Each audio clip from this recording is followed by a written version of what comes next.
Ambassador Hyunwoo Kim stood in the center of the Galactic Council chamber and felt the familiar weight of disappointment settling on his shoulders. He had been here 127 times before. Each time, he had asked for the same thing. Each time, he had been told no. The chamber was enormous, built to hold representatives from 300 different species. The ceiling stretched so high that clouds sometimes formed near the top. Ancient species sat in the highest seats, looking down at everyone else. Newer species like humanity sat near the bottom, barely visible to those who mattered. Today's request was simple. Humanity wanted one voting seat on the council, just one seat so they could have a voice in decisions that affected everyone in the galaxy. It seemed reasonable. Humanity had 50 colonized worlds now, trading partners across dozens of systems, and a population of 42 billion spread among the stars. Speaker Vrelthus stood to deliver the council's decision. He was a Quellan, a species that had been traveling through space for over 20,000 years. His skin shimmered with colors that humans couldn't even name. When he spoke, his voice carried the weight of ages. The council has reviewed humanity's petition, Vrelthus said. His tone suggested he found the whole matter boring.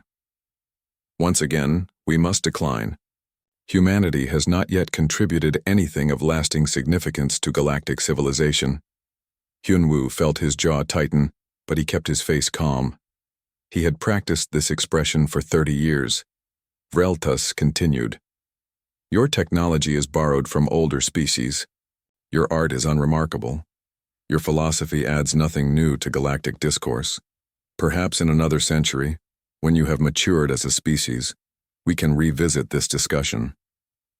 Other council members made sounds of agreement. Some didn't even bother to look at Hyunwoo. To them, he was like a child asking to sit at the adult table. Annoying, but ultimately harmless. Thank you for your consideration, Hyunwoo said. His voice was steady and professional. Humanity will continue to work toward earning the council's respect. He bowed slightly, turned, and walked out of the chamber. His footsteps echoed in the vast space. Behind him, the council had already moved on to other business. They had forgotten about him before he even reached the door. The human delegation quarters were located in the lower levels of Station Axis Prime, far from the luxury suites given to important species. Hyunwoo walked through corridors that smelled like recycled air and cheap cleaning chemicals. When he reached their rooms, he found Engineer Ji-won Park and Admiral Tai-Yang Lee waiting for him. Ji-won looked up from her datapad. She was younger than Hyunwoo, maybe 40 years old, with sharp eyes that seemed to calculate everything. Let me guess, she said. They said no. They said no, Hyunwoo confirmed. What reason did they give this time? Admiral Tai-Yang asked. He was a broad-shouldered man with gray hair and scars from the border conflicts with the Kresh pirates. He looked tired. The usual. We haven't contributed anything significant to galactic civilization. Hyunwoo poured himself a drink from the recycler. It tasted like synthetic water flavored to resemble whiskey. Vrelthus suggested we try again in a century or two. A century, Ji-won repeated. She laughed, but there was no humor in it. They really think we'll just keep begging forever. Tai-Yang stood and walked to the window. Outside, the station rotated slowly, giving them a view of the stars beyond. How many times are we going to do this, Hyunwoo? How many times are we going to ask nicely while they treat us like children? Hyunwoo didn't answer right away. He had been asking himself the same question. For 30 years, he had believed that patience and diplomacy would work. He had believed that if humanity just proved themselves worthy, the council would accept them. But standing in that chamber today, being dismissed like an annoying insect, something inside him had broken. No more, he said quietly. Ji-won and Tai-Yang both turned to look at him. What? Ji-won asked. No more asking nicely, Hyunwoo said. He set down his drink and looked at both of them. They want a contribution to galactic civilization? Fine. Let's give them one they'll never forget. Ji-won's expression changed. A slow smile spread across her face. You're serious. Completely serious. I've been waiting years to hear you say that. Ji-won said. She tapped her data pad, and a holographic display appeared in the air between them. It showed complex mathematical equations and engineering schematics. I've been working on something, a project. I call it Daedalus. Tae-yang stepped closer to study the display. What am I looking at? A plan, Ji-won said. A plan to build something so big, so impossible, so absolutely undeniable that the entire galaxy will have to pay attention to us. She expanded the hologram, and suddenly they were looking at a sphere. Not a small sphere. A massive sphere that dwarfed planets in the background of the image. Is that? Tae-yang started. An artificial planet, Ji-won confirmed. Fully constructed. 12,000 kilometers in diameter. Surface area larger than Earth. Hyunwoo stared at the image. Can we actually build this? If we commit every resource in human space? Yes. It will take everything we have. Every ship, every mining operation, every factory. We'll need metals, rare elements, exotic matter. We'll need 3 years and the cooperation of every human colony. 3 years, Hyunwoo repeated. And what exactly will this artificial planet do? Ji-won's smile grew wider. Anything we want, but I have some ideas about what kind of message we should put on its surface. Something the Council will see from their fancy chambers. Something they won't be able to ignore. Tae-yang looked at Hyunwoo. If we do this, there's no going back. The Council won't like it. Some of the older species might see it as a threat. Good, Hyunwoo said.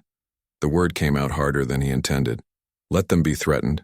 Let them feel uncomfortable for once. I'm done being polite to people who treat us like garbage. He walked to the communication console and began typing. The message was encrypted with Earth's highest security protocols. It would take weeks to reach the Prime Council back on Earth, but Hyunwoo knew what their answer would be. Humanity was tired of asking permission. Petition denied. Again, he wrote. Recommend Plan Sigma. Let's show them what humanity does when we stop asking nicely. He sent the message and turned back to Ji-won and Tae-yang. Start making a list of what you need. Every resource, every person, every ship. If we're going to do this, we're going to do it right. Ji-won was already working, her fingers flying across her datapad. Oh, we're going to do it right. When we're finished, every species in this galaxy will know humanity's name.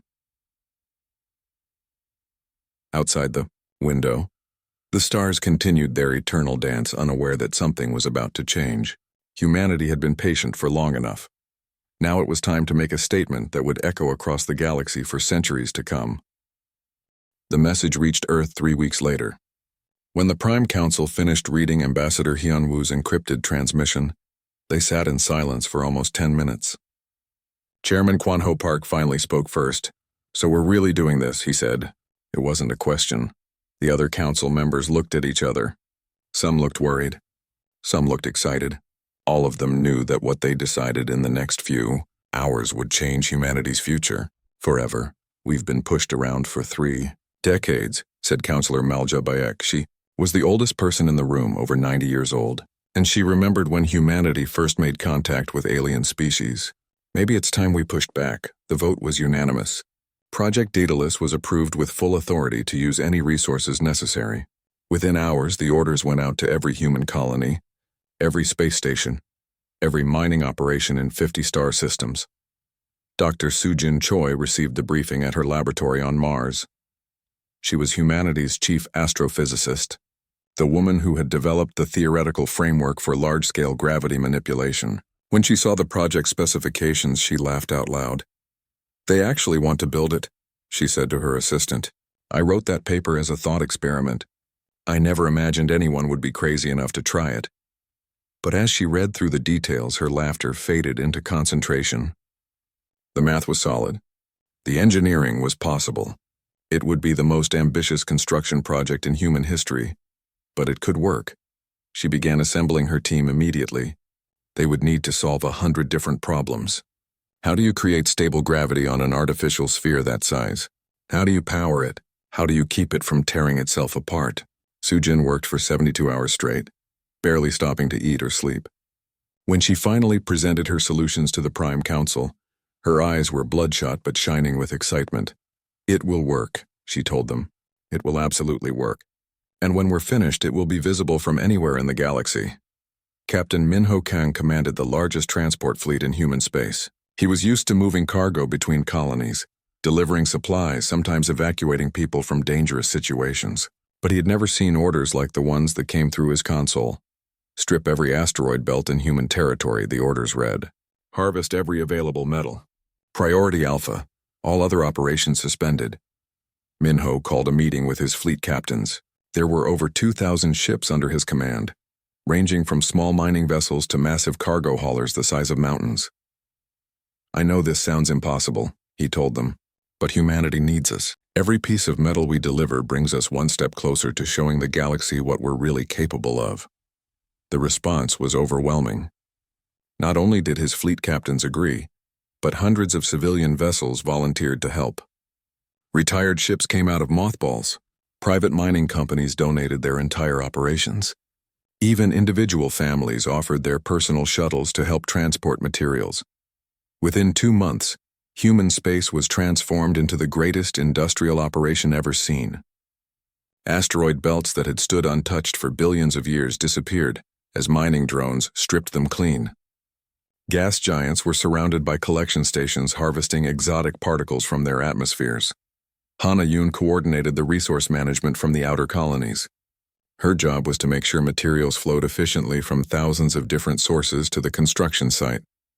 It was like conducting an orchestra with 10,000 instruments, each one playing a different song.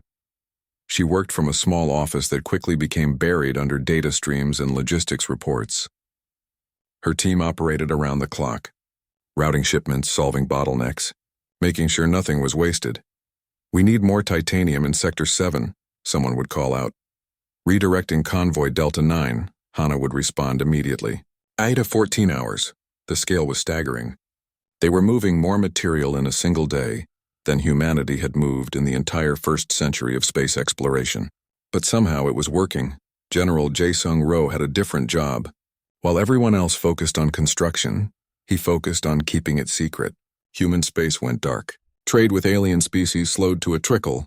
Diplomatic communications became brief and uninformative. Border patrols increased, turning away curious alien vessels. "What are the humans doing?" Alien intelligence agencies asked each other. "Why have they suddenly gone quiet?" Jae-sung smiled every time he saw another confused report from alien spies. Let them wonder. Let them worry. The reveal would be so much better if it came as a complete surprise. His security forces caught 3 Quellan spies trying to infiltrate human shipyards. Instead of making a public incident, Jae-sung quietly deported them after wiping their data. He wanted the council to remain ignorant just a little longer. Back on Station Axis Prime, Speaker Vreltas received reports about unusual human activity. His intelligence officers were concerned. Something was happening in human space, but they couldn't figure out what. "Should we investigate more thoroughly?" one officer asked. Vreltas waved a dismissive hand. "The humans are probably building more trade stations or expanding their mining operations. Whatever it is, it doesn't concern the council. They're too primitive to do anything that would actually matter." The officer looked uncertain but didn't argue. Quellan leadership had dismissed humanity for so long that they couldn't imagine humans doing anything significant. Meanwhile, the construction site was taking shape. It was located in deep space, in an empty region between human territory and the galactic core. No planets, no stations, just empty void that humanity had claimed for their purposes. Captain Minho delivered the first load of materials personally. As his ship approached the coordinates, he saw construction drones already at work, laying down the framework for something enormous. "Control, this is Captain Kang," he said into his communicator. "Beginning material transfer." "Confirmed, Captain," came the response. "Welcome to Construction Site Sigma. You're looking at the beginning of something the galaxy will never forget." Minho watched as massive robotic arms began unloading his cargo. Each piece of metal, each component, each element would become part of the artificial planet. His cargo alone contained enough material to build a small space station, but it was just a tiny fraction of what they needed. Over the following months, the construction site grew. More ships arrived daily, sometimes hundreds at a time. The skeleton of the artificial planet began to take shape.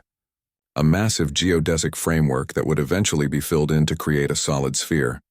Dr. Su Jin visited the construction site to oversee the installation of the gravity generators. These were her design, revolutionary technology that humanity had developed specifically for this project. Each generator was the size of a building, and they would need thousands of them buried throughout the planet's interior. Beautiful, she whispered, watching the framework expand. Absolutely beautiful. Back on Earth, Chairman Quan Ho received daily reports. The project was on schedule. Resources were flowing smoothly. Morale was high. Every human in the galaxy seemed energized by the idea that they were building something unprecedented. How much longer? He asked Hana during one of their conference calls. At current pace, 32 months until structural completion, Hana replied. Another 4 months for surface installation and programming. We'll be ready in exactly 3 years, just as Engineer Jiwan predicted. Quan Ho nodded. 3 years seemed like a long time, but it would pass quickly, and when it was over, humanity would finally have the respect they deserved. He looked out his window at Earth below, spinning peacefully in space. Soon, everyone in the galaxy would know what humanity was capable of. Soon they would understand that humans weren't children begging for attention. They were builders. They were engineers. They were a species that could turn spite into something magnificent, and they were just getting started. Foreman Donghyun Shin floated in his work suit outside construction site Sigma and marveled at what humanity had accomplished in just 18 months. The framework was complete now, a massive skeleton of metal beams and support structures that formed a perfect sphere 12,000 kilometers across. Team 7, adjust your positioning by 0.3 degrees, he said into his communicator. Team 12, good work on that last section. Take a break. He had been living at the construction site for over a year now, barely sleeping, eating meal rations that all tasted the same, breathing recycled air. Thousands of other workers did the same. They worked in shifts that never ended, with new crews arriving as tired ones departed. The scale of what they were building was hard to comprehend even when Donghyun was looking right at it.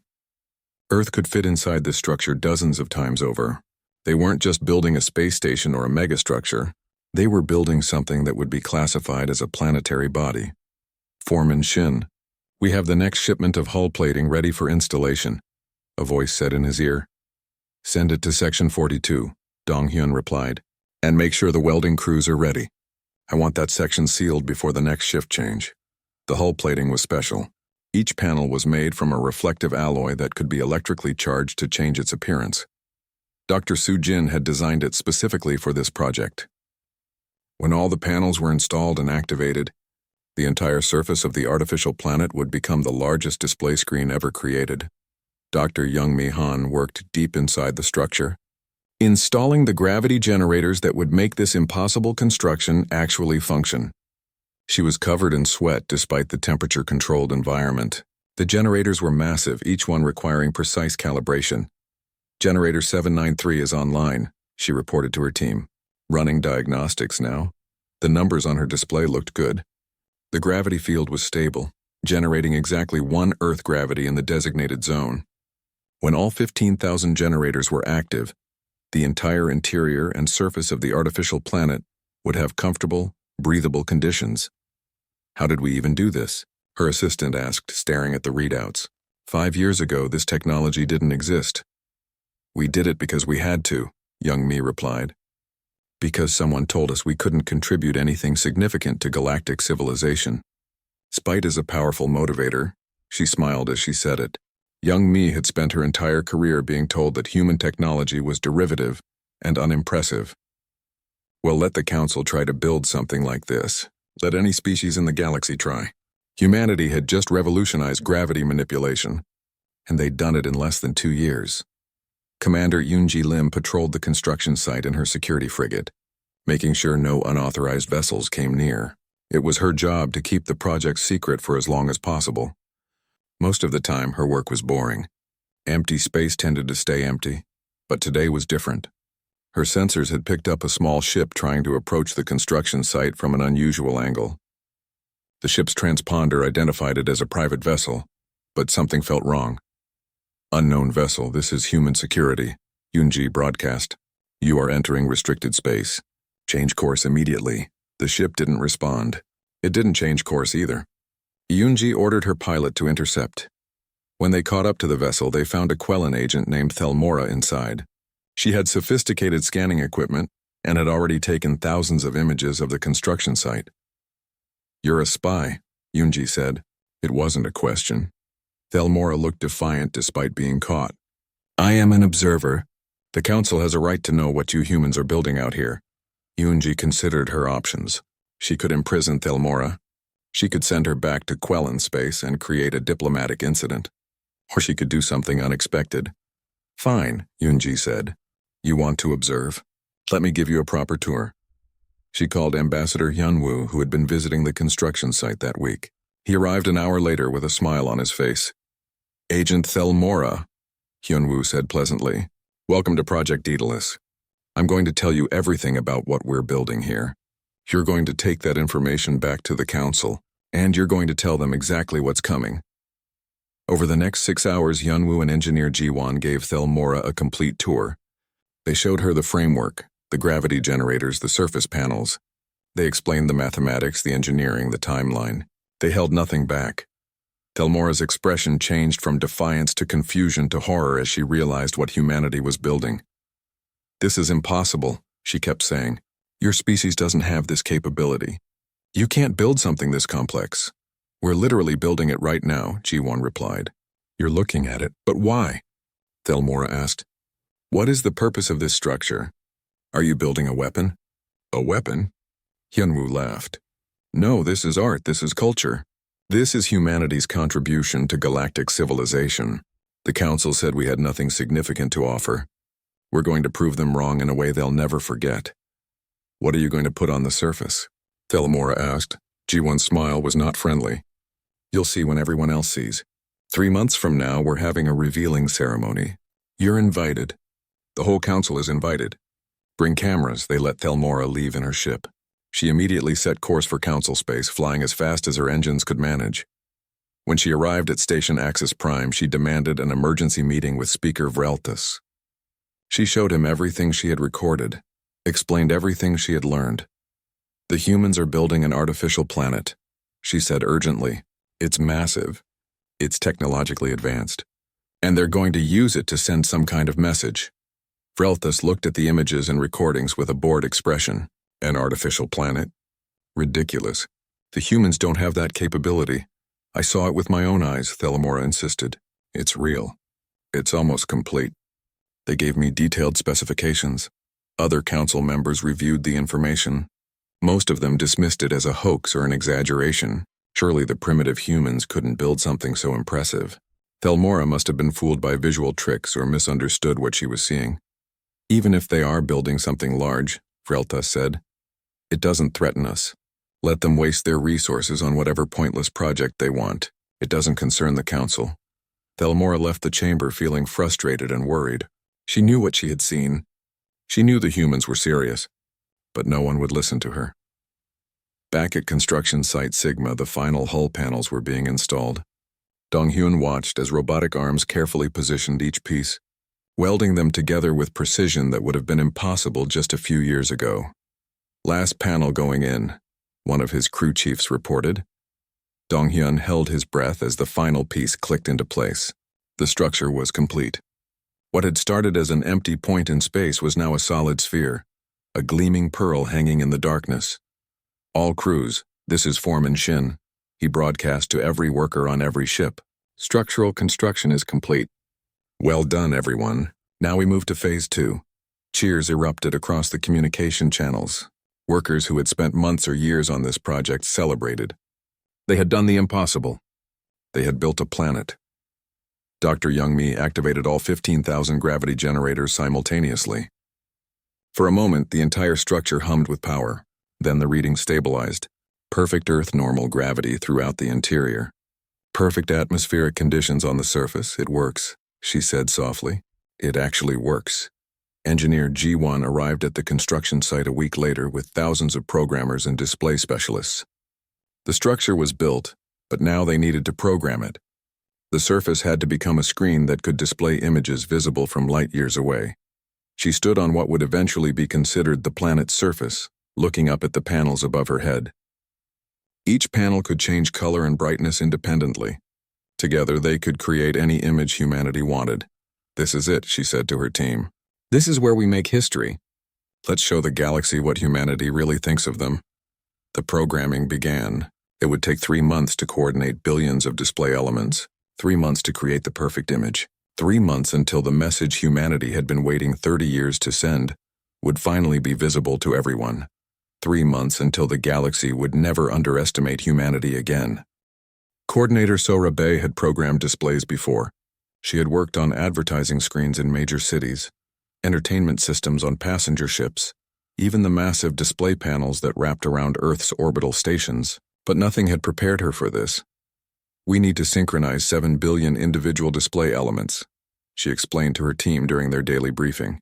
"Every single panel has to change at exactly the right moment to create a unified image. If even 1% of them are off by a microsecond, the whole thing falls apart." Her team looked exhausted. They had been working for 2 months straight, writing code, running simulations, fixing bugs that appeared in systems they didn't even know existed. The complexity was overwhelming. "Can we actually do this?" one of the younger programmers asked. Sora smiled. "We built an artificial planet in less than 3 years. We can definitely make it display a picture." The picture itself was simple. Engineer G1 had insisted on that. No complex animations, no elaborate scenes, just one clear, unmistakable image that would be visible from anywhere in the galaxy. An image that perfectly captured humanity's feelings about the Galactic Council. Admiral Tae-Yang Lee commanded the fleet gathering around the artificial planet. Ships had been arriving for weeks, responding to humanity's invitation to witness what they were calling the reveal. Military dreadnoughts, civilian transports, research vessels, even private yachts. Tens of thousands of ships from every human colony. "This is the largest assembly of human vessels in history," his tactical officer reported. "Over 40,000 ships and counting." Tae-Yang looked out at the gathered fleet with pride. Every ship represented humans who had traveled across the galaxy to be here for this moment. Some had journeyed for months just to witness what their species had built. "Keep them organized," Tae-Yang ordered. "I want clear flight paths. No collisions, no accidents. When we activate the display, I want every human here to have a perfect view." Back on Earth, Chairman Kwan Ho Park prepared to address humanity. His speech would be broadcast to every human world, every station, every ship.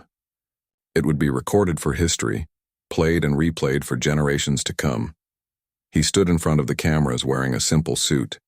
No medals, no ceremonial robes. Just a man representing his species at the most important moment in human history. "My fellow humans," he began.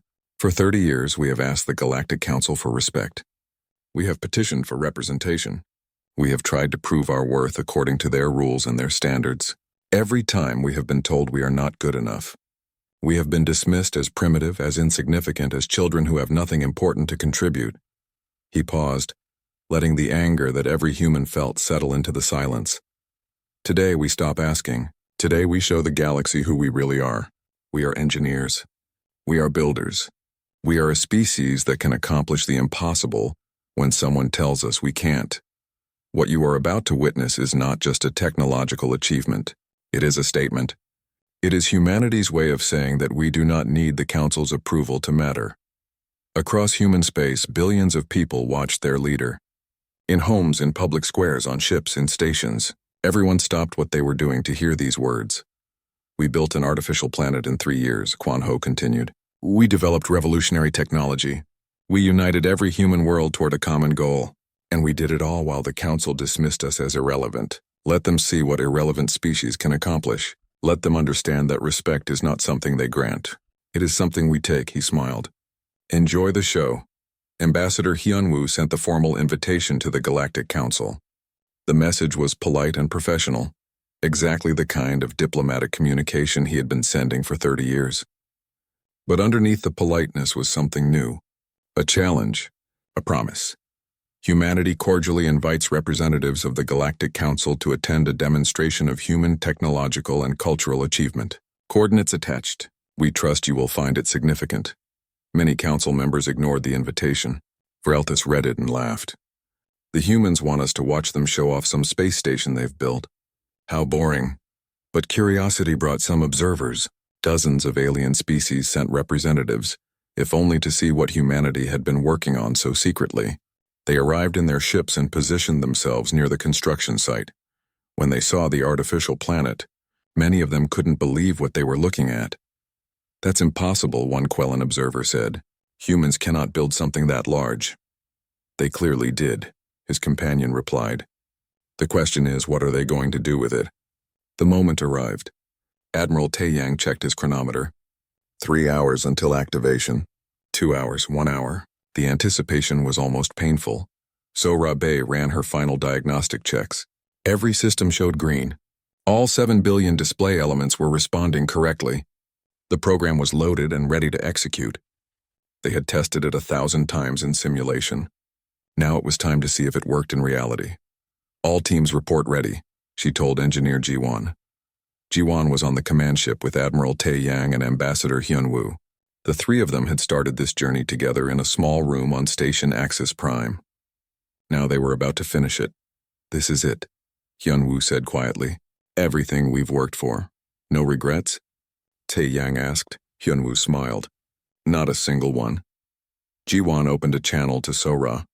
"Coordinator Bei, you are authorized to proceed." "Activate on my mark," she paused. "Mark."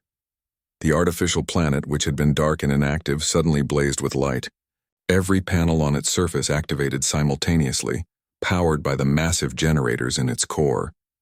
The brightness was incredible, like a new star had suddenly appeared in space. For a moment, the image was unclear as billions of elements synchronized. Then in an instant, everything aligned. The planet displayed a middle finger. A perfect, anatomically correct, absolutely massive middle finger aimed directly at the galactic core where the council chambers sat. The image was so large, so bright, that it could be seen from hundreds of light years away. Any species with telescopes or FTL observation technology could see it clearly. But humanity wasn't finished. The finger moved. It rotated slowly, making sure every angle of the galaxy got a perfect view. It was three-dimensional, rendered with perfect detail, unmistakable in its meaning. Around the planet's equator, text scrolled in 200 different galactic languages. The message was simple and direct. "You wanted significance? Here's our contribution to galactic civilization."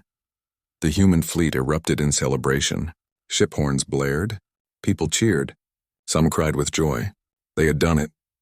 They had built something so audacious, so unprecedented that the galaxy would be talking about it for centuries. Admiral Taeyang watched his sensors as the image broadcast across the galaxy. Already reactions were coming in.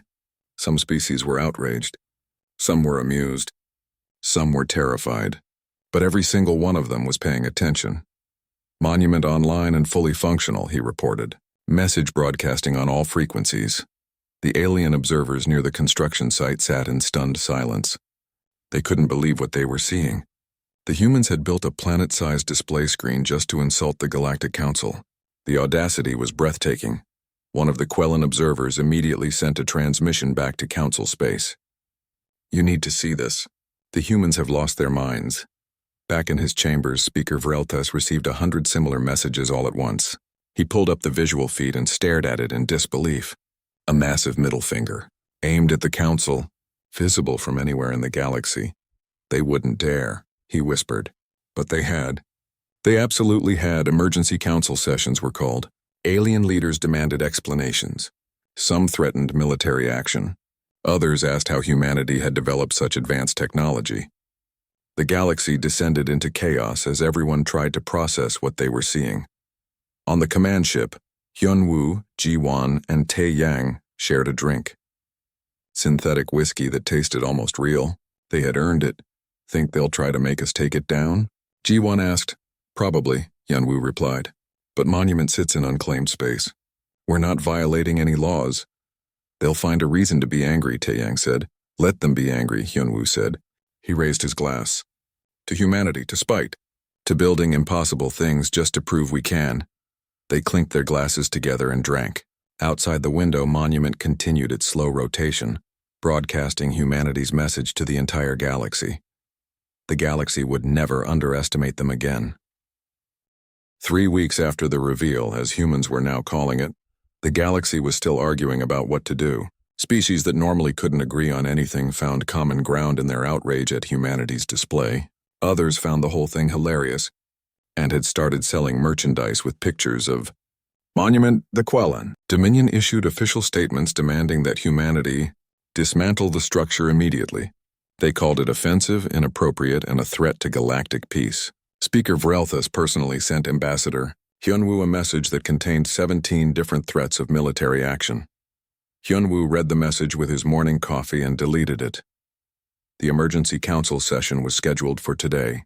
Hyunwoo had received a mandatory summons to appear before the full council to explain humanity's actions. He put on his best suit, the same one he had worn to 127 previous rejection hearings.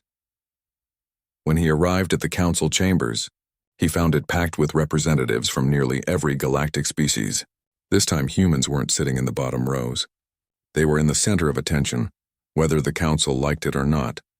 Vrelthus called the session to order. His colors were shifting rapidly, a Quellan sign of extreme agitation. Ambassador Hyunwoo Kim, humanity has committed an outrage against the dignity of this council and the civilized galaxy. You will explain yourselves. Hyunwoo stood calmly. Of course, Speaker. What would you like to know? Why? Vrelthus demanded. Why did you build that obscene display? We call it monument, Hyunwoo said. And we built it because this council told us that humanity had contributed nothing of lasting significance to galactic civilization. We decided to contribute something you would never forget. It's an insult, another council member shouted. It's art, Hyunwoo replied. Cultural expression. The council has always said they value diverse perspectives. Monument represents humanity's perspective on 3 decades of being dismissed and disrespected. You will dismantle it immediately. Vrelthus ordered. No, Hyunwoo said simply. The chamber erupted in shocked voices. No one said no to the Galactic Council. Not directly. Not that simply. Monument sits in unclaimed space, Hyunwoo continued. We checked. It violates no treaties, threatens no species, and exists purely as artistic expression. Under the Council's own laws regarding cultural freedom, we have every right to maintain it. Several council members checked their legal databases. Hyunwoo could see the moment they realized he was correct. Monument was perfectly legal. Then we will destroy it ourselves, Vrelthus threatened. You could try, Hyunwoo said. But I should mention that Monument is heavily shielded and defended. Any attack on it would be considered an act of war against humanity. Also, we've released the complete specifications for its construction. 17 other species are already building their own monuments. If you destroy ours, you'll have to destroy theirs too. That was news to most of the council. They hadn't known that other species were copying human technology. The implications were staggering.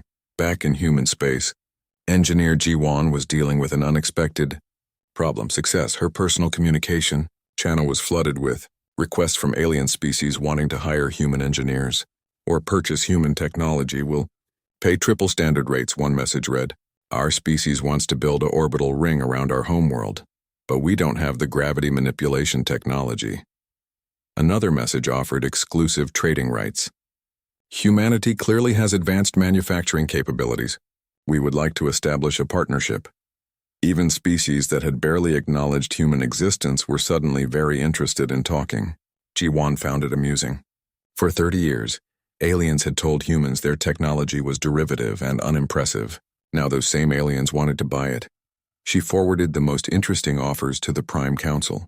We might actually make money from this, she noted in her report. Dr. Soo-jin Choi received invitations to speak at universities and research institutions across the galaxy. Species that had rejected her papers 3 years ago now wanted her to teach their students. The scientific community was desperate to understand how humans had achieved such rapid technological advancement. She accepted several invitations, but only for institutions that offered formal apologies for their previous dismissals. Spite might have motivated Monument's construction, but Soo-jin wasn't above using it for professional advantage. Chancellor Dalvex represented the Telkan Confederation, a younger species that had also faced discrimination from the older council members. He requested a private meeting with Ambassador Hyunwoo. They met in a quiet restaurant on Station Axis Prime. Dalvex was a thin, elegant being with crystalline skin that reflected light in rainbow patterns. What you did was magnificent, Dalvex said.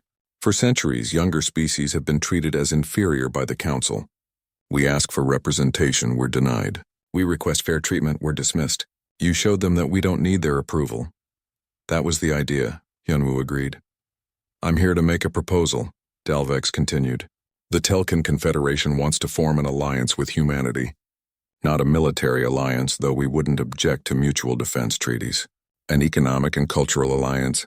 A partnership between species that refuse to bow to ancient powers. Hyunwoo was interested. How many species are you representing? Currently 12. But if humanity agrees to lead this alliance, I believe we could recruit 50 species within a year. Maybe more. Lead? Hyunwoo asked. Why would humanity lead? Dalvex gestured toward the window, where Monument was visible in the distance, still rotating slowly, still broadcasting its message. Because you did what none of us had the courage to do. You stood up to the Council in a way they couldn't ignore. Species across the galaxy are inspired. They want to follow your example. Hyunwoo thought about it. An alliance of younger species could shift the balance of galactic power. The old Council would no longer be able to dictate terms to everyone. Let me discuss this with my government, he said. But personally, I think it's an excellent idea. The Council sessions continued for weeks. Various species proposed sanctions against humanity. Others argued that Monument wasn't actually breaking any laws. The debate went in circles. Finally, after a month of arguing, the Council made an offer. They would grant humanity 3 voting seats immediately, plus recognition of all human territorial claims, if humans would agree to dismantle Monument and stop encouraging other species to build similar structures. Ambassador Hyunwoo received the offer in his quarters. He read it twice, then called Chairman Kwan-ho on Earth. They're offering us 3 seats, Hyunwoo said. Everything we've been asking for. What do you think? Kwan-ho asked. Hyunwoo smiled. I think we should reject it. Why? Because we don't need them anymore. We proved that when we built Monument. We have the technology, the resources, and now we have the respect of dozens of other species. The Council's approval isn't necessary. Kwan-ho was quiet for a moment. You're right. Reject the offer. Tell them humanity is pursuing its own path now. The next day, Hyunwoo stood before the Council again.